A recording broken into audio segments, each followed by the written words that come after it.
Many people who follow religions like Christianity, Judaism, and Islam often think of ancient Egyptians as cruel.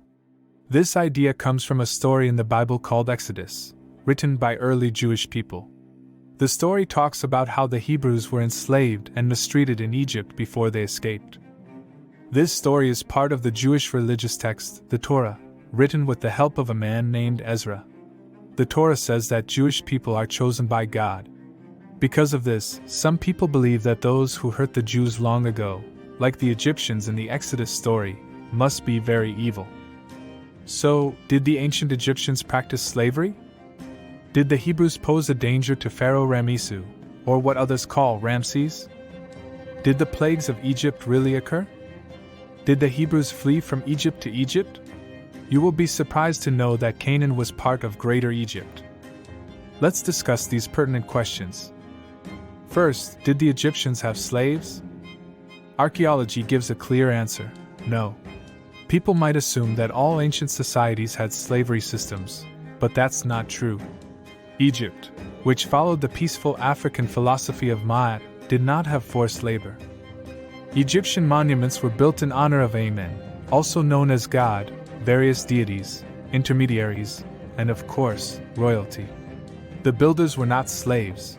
They were paid workers who even had the right to strike. Moreover, Egyptian monuments were constructed with unparalleled precision and care. It's unlikely that enslaved people, who would lack motivation, would be able to align stone blocks so meticulously. This kind of work requires dedicated and passionate individuals. Leading researchers in recent decades share this view.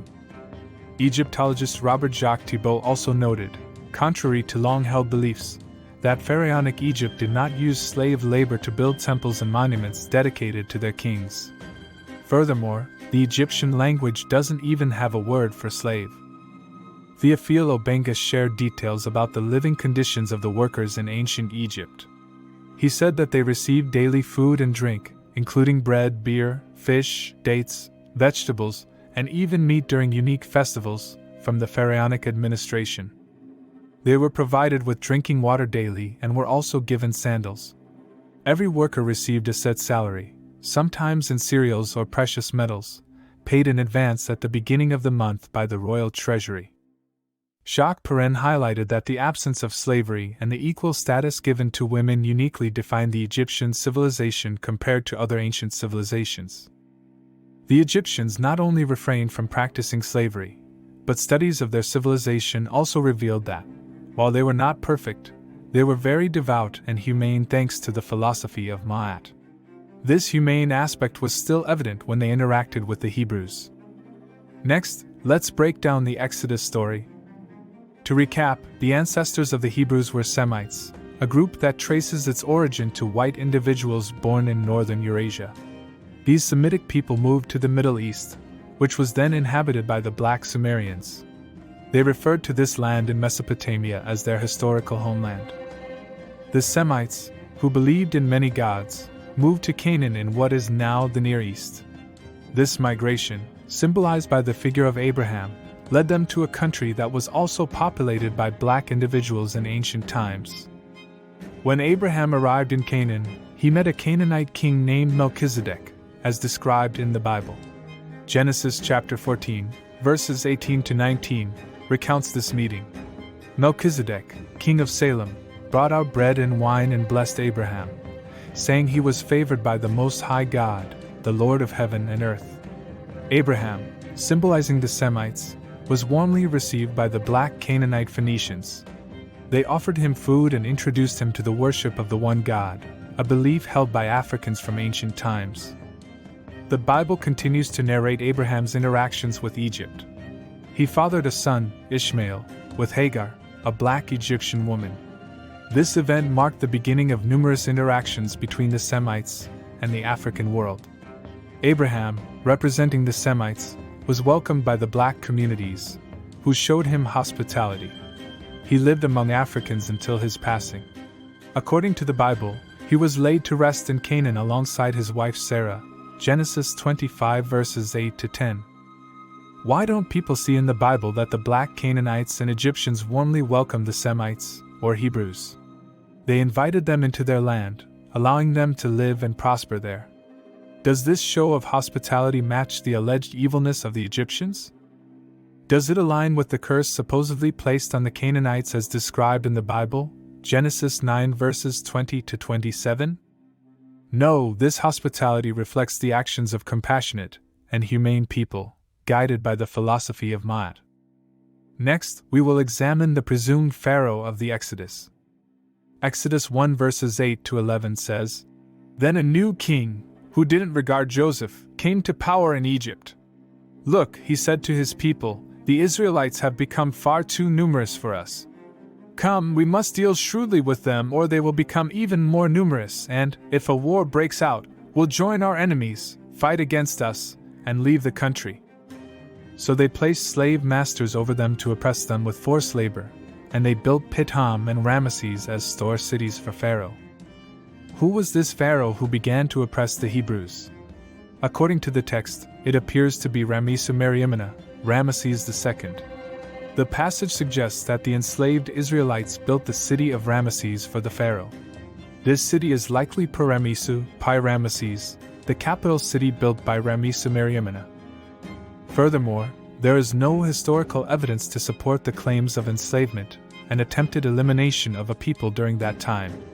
Despite the numerous monuments and writings left behind in Egypt and Sudan by the Pharaoh, there is no mention or trace of such events.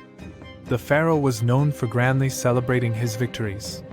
Had he triumphed over a specific group of people, he would have surely made it known. The Bible continues in Exodus 2 verse 23, saying, "After a long time, the king of Egypt died." This implies that the plagues of Egypt and the escape of the Hebrews happened under the rule of Ramesses' successor, his son Bani-Merienta. However, there is no historical proof of the plagues of Egypt.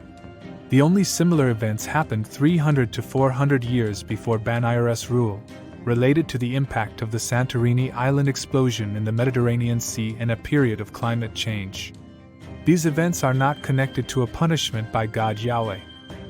As the children of Israel fled, the Bible in Exodus 14 verse 6 describes the Egyptian reaction. "So he, the Pharaoh, had his chariot made ready and took his army with him."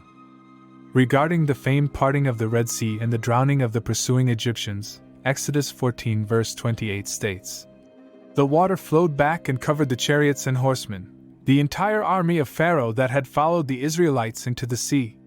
Not one of them survived."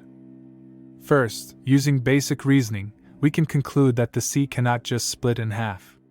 Then, the text mentions that the Pharaoh and his entire army drowned. After the extraordinary crossing of the Red Sea, the Hebrews supposedly spent 40 years in the desert to reach Canaan. This claim is simply implausible. No matter the path taken, it cannot take that long to travel from Pi-Ramessu, known today as Cantor, to Jerusalem.